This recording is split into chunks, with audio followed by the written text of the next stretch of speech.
નમસ્કાર દર્શક મિત્રો, હું છું નીલમ સોલંકી આપની સાથે. આપ જોઈ રહ્યા છો સૌરાષ્ટ્રની અસ્મિતા ન્યૂઝ. એક નજર કરીએ આજના મુખ્ય સમાચાર પર.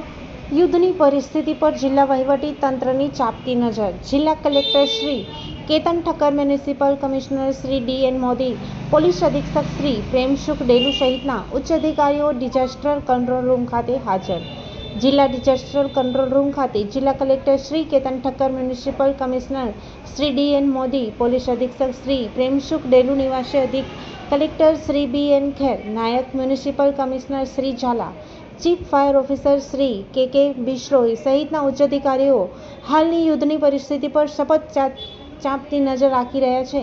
તેમજ તેઓ દ્વારા પડે પરની માહિતી મેળવીને પરિસ્થિતિનું આકલન કરવામાં આવી રહ્યું છે. આ અંગે માહિતી આપતા કલેક્ટર શ્રી કેતન ઠક્કરે જણાવ્યું કે હાલની પરિસ્થિતિમાં જિલ્લા લોકોને કોઈ પણ પ્રકારની ચિંતા કરવાની જરૂર નથી.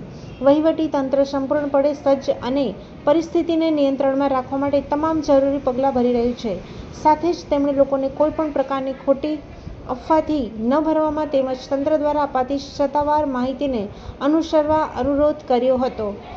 તેઓએ વધુમાં જણાવ્યું કે સમગ્ર જિલ્લા વહીવટી તંત્ર લોકોને શાંતિ અને સલામતી જાળવવા માટે સહકાર આપવા વિનંતી કરે છે. કોઈ પણ તાત્કાલિક માહિતી અથવા સહાયતા માટે જિલ્લા ડિઝાસ્ટર કંટ્રોલ રૂમ 0288255340 પર સંપર્ક કરી શકાશે.